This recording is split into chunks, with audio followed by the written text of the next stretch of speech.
Comprei o Massey Ferguson, no início era bom. O meu Massey Ferguson era muito bom. Até que um dia me incomodou. Eu não aguentei, isso me estressou. Já dizia meus amigos, tu vai te incomodar. É capaz do Massey Ferguson te matar. Mas não escutei, fui lá e comprei. Foi quando eu quase me matei. Sorte que estourou em Berg, homem, senão tinha me matado.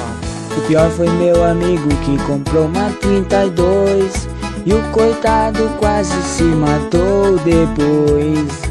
A situação só se complicava quando a Massey Ferguson estragava. Pra tentar ajudar, então ele rezava, mas não adiantava, a Massey só estragava. Quem acha que a agricultura é só alegria, compra uma Massey.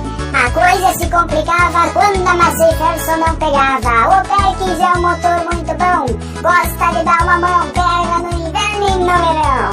Massey Ferguson significa muita felicidade, mas